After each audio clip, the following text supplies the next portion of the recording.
త్రిదశ rice అన్నింటికీ దగ్గరగా మీ మనసుకి మరింత దగ్గరగా త్రిదశ రైస్ వేర్ లైఫ్ షైన్స్. మేడిపల్లిలో కట్టుకున్న భర్తనే దారుణంగా ప్రియుడితో కలిసి హత్య చేయడం జరిగింది. దీనికి సంబంధించి మొదట అనుమానాస్పద కేసు నమోదు చేసి దర్యాప్తులో భార్యనే హత్య చేసినట్టుగా పోలీసులు గుర్తించారు. ప్రస్తుతం మనతో పాటు మల్కాజ్గిరి డీసీపీ శ్రీధర్ ఉన్నారు. ఒకసారి మాట్లాడదాం. సార్, ఎట్లా భర్తని హత్య చేసింది, కారణం ఏంటి సార్? మాకు డిసెంబర్ 12th రోజు కంప్లైంట్ పూర్ణిమ అని చెప్పేసి హౌస్ వైఫ్ ప్లే స్కూల్ నడిపిస్తుంది ఇంట్లోనే. ఆవిడ తన భర్త ఇట్లా వాష్రూమ్లో పడి చనిపోయింది అన్న దాని మీద ఒక కంప్లైంట్ ఇచ్చింది. సో ఇనిషియల్గా దాన్ని మనము అన్యాచురల్ డెత్ కింద రిపోర్ట్ చేయడం జరిగింది. ఆమె ఆ డెత్ మీద ఎట్లాంటి సస్పీషియస్ వ్యక్తం చేయలేదు. మేబీ హార్ట్ అటాక్ ఉండొచ్చు అని ఆమె డౌట్ ఎక్స్ప్రెస్ చేసింది. సో దాని మీద మనం పిఎంఈ కండక్ట్ చేయించినప్పుడు పిఎంఈలో డాక్టరు దాని మీద డౌట్ వ్యక్తం చేయడం జరిగింది. ఇది చూస్తే స్ట్రాంగులేషన్ అంటే బలవంతంగా గొంతు పిసికి చంపడం ద్వారా చనిపోయినట్టు కనిపిస్తుందని చెప్పేసి పిఎంఈలో డాక్టర్ ఐడెంటిఫై చేయడం జరిగింది. ఆ రిపోర్ట్ను బేస్ చేసుకొని మనము ఇనిషియల్గా వైఫ్ ఎందుకు ఇట్లా అబద్ధం చెప్పింది అనే దాని మీద ఇన్వెస్టిగేషన్ స్టార్ట్ చేయడం జరిగింది. మేడిపల్లి ఇన్స్పెక్టర్ అండ్ వాళ్ళ టీము. సో దాంట్లో భాగంగా ఆమె సిడిఆర్ తీసుకొని తర్వాత అదేవిధంగా ఇంటి చుట్టుపక్కల ఉన్న సీసీ ఫుటేజెస్ ఇట్లాంటివి కూడా మనం వెరిఫై చేయడం జరిగింది. తర్వాత కాలనీలో కూడా మనం ఎంక్వైరీ చేసుకున్నప్పుడు ఈమెకు అదే కాలనీలో ఉన్నటువంటి మహేష్ అనే వ్యక్తితోటి ఆయన వాళ్ళ సిస్టర్ వాళ్ళ కూతుర్ని ఈ ప్లే స్కూల్లో జాయిన్ చేయించినప్పుడు వీళ్ళిద్దరికీ పరిచయము. సో తనతోటి లీగల్ ఇంటిమసీ ఉన్నట్టు మనకు అర్థమైంది. సో దాని మీద ఇద్దరిని కూడా కస్టడీలోకి తీసుకొని విచారిస్తే వాళ్ళు చేసిన నేరాన్ని ఒప్పుకున్నారు. సుమారు గత 6-7 నెలలుగా వీళ్ళిద్దరి మధ్య ఈ లీగల్ ఇంటిమసీ ఉండడంతో అది వాళ్ళ హస్బెండ్కు తెలిసింది, డౌట్ వచ్చింది వీళ్ళ మీద.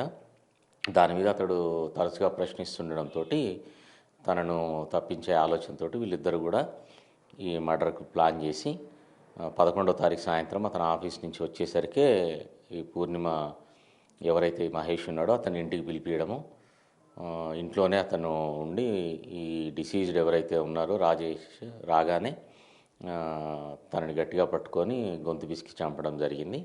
ఈ మర్డర్ కొరకు ఎవరైతే మహేష్ ఉన్నాడో మహేష్ వాళ్ళ ఫ్రెండ్ సాయి కుమార్ అని చెప్పేసి అతని సహాయాన్ని కూడా తీసుకున్నారు. ఆ రోజు అతను కూడా దీంట్లో పార్టిసిపేట్ అయ్యారు. మొత్తం ముగ్గురిని కూడా రిమాండ్ చేయడం జరిగింది. అంటే ఎట్లా ముందు తప్పించుకునే ప్రయత్నం చేసింది సార్? ఆమె ఒక పోస్ట్మార్టం కూడా వద్దు, మేము అవసరం లేదు, న్యాచురల్గా చనిపోయింది అని చెప్పేసి అన్నారంటే సహజంగా ఇట్లాంటి వాళ్ళు చెప్తారు. బట్ యాజ్ పర్ ప్రొసీజర్ కంపల్సరీగా మనకి అన్యాచురల్ డెత్ ఏది ఉన్నా సరే డెఫినెట్గా పిఎంఈ కండక్ట్ చేయించడం జరుగుతుంది. కాజ్ ఆఫ్ డెత్ తెలుసుకున్న తర్వాతనే అటువంటి కేసులన్నీ కూడా ఫైనల్ చేయడం జరుగుతుంది. సో ఇటువంటి నేరాలకు పాల్పడి తప్పించుకోవచ్చు అనే ఆలోచన చేయడము మూర్ఖత్వం తప్పితే ఇంకోటి కాదు. డెఫినెట్గా ఏ క్రైమ్ చేసినా సరే అది వెనకో ముందో లేట్గానైనా సరే డెఫినెట్గా పోలీసుకు తెలుస్తుంది, చట్టానికి దొరుకుతారు. కాబట్టి ఇటువంటి పనులకు దూరంగా ఉండాలని చెప్పేసి కోరుకుంటున్నాం పోలీస్ తరఫున. ఈ మధ్యకాలంలో చాలా వివాహేతర సంబంధాలే ఎట్లాంటి దారుణాలకు పాల్పడుతుంది. అట్లాంటి వారికి పోలీస్ పరంగా ఎట్లాంటి కౌన్సిలింగ్ ఉంటుంది, ఎట్లాంటి సూచనలు? అంటే ఇటీవల తరచుగా చూస్తున్నాము అన్ని చోట్ల కూడా ఏదైతే సోషల్ మీడియా పెరగడము, ఈ లైఫ్ స్టైల్ ఏదైతే జాబ్ ఆపర్చునిటీస్ పెరిగి ఎక్కువ మందితో ఇంటరాక్షన్ ఉండే ఇటువంటి క్రమంలో ఈ రిలేషన్స్ ఇల్లీగల్ రిలేషన్స్ అనేటట్టు ఎక్కువ కావడం జరుగుతున్నాయి. సో పోలీస్ పరంగా మేము చెప్పేది ఒకటే, ఏదైతే మ్యారేజ్ రిలేషన్ ఉందో దానికి గౌరవించండి.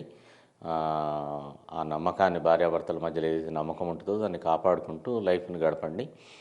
ఇన్ కేస్ ఏదైనా డిస్ప్యూట్స్ ఉంటే మీకు విడిపోవడానికి లీగల్గా చాలా మార్గాలు ఉన్నాయి. చట్టపరంగా విడిపోయి ఎవరి లైఫ్ వాళ్ళు గడపచ్చు తప్పితే ఇటువంటి పనులకు పాల్పడడం వల్ల ఏం ఉపయోగం లేదు. ఇప్పుడు ఎవరైతే దీంట్లో పార్టిసిపేట్ అయ్యారో డెఫినెట్గా వాళ్ళకు కన్విక్షన్ వచ్చే అవకాశం ఉంటుంది. దీంట్లో వాళ్ళ లైఫ్ అంతా కూడా మళ్ళీ జైల్లోనే ఉండాల్సి వస్తుంది తప్పితే ఏం ఉపయోగం ఉండదు. ఫర్దర్గా ఇటువంటి వాటిలో ఎవరైతే ఇద్దరికి సంబంధం ఉందో ఆ వైఫ్ పారామర్ వాళ్ళకు సపోర్ట్గా ఇంకో ఫ్రెండ్ పోయిండు, ఇతనికి అసలు అవసరమే లేదు ఇష్యూలో. సో అందరూ కూడా గమనించాలి. యువత ఏదైతే ఉందో మీకు ఆ సంబంధం లేని విషయాల్లో జోక్యం కల్పించుకుంటే ఇప్పుడు ఇదే మర్డర్ కేసులో తనకు కూడా వస్తుంది. Just he's aged about 24-25 years. అతని లైఫ్ అంతా కూడా స్పాయిల్ అవుతుంది. కాబట్టి అది గుర్తుంచుకోవాలి అందరూ కూడా. చట్ట వ్యతిరేక పనులు ఏది చేసినా సరే చట్టానికి దొరికినప్పుడు దొరుకుతారు ఖచ్చితంగా.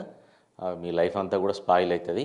మీకు ఏదైనా సమస్యలు ఉంటే దాన్ని చట్ట పరిధిలో ఏ రకమైన సొల్యూషన్ దానికి వెతుక్కోగలుగుతారో దాన్ని చూడండి తప్పితే ఇటువంటి పనులకు పాల్పడొద్దని చెప్పేసి విజ్ఞప్తి చేస్తాను. సార్ ఇప్పుడు బాబు ఉన్నటువంటి 12 ఇయర్స్ ఎవరి దగ్గర ఉన్నాడు, వాళ్ళ కుటుంబ సభ్యులకు అప్పచెప్పారు ఎట్లా?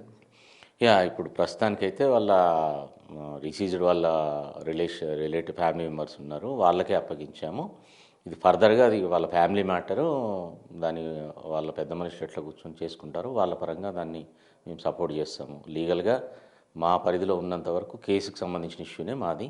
ఆ అబ్బాయి బాధ్యత అనేటటువంటిది వాళ్ళ బంధువులు చూసుకుంటారు.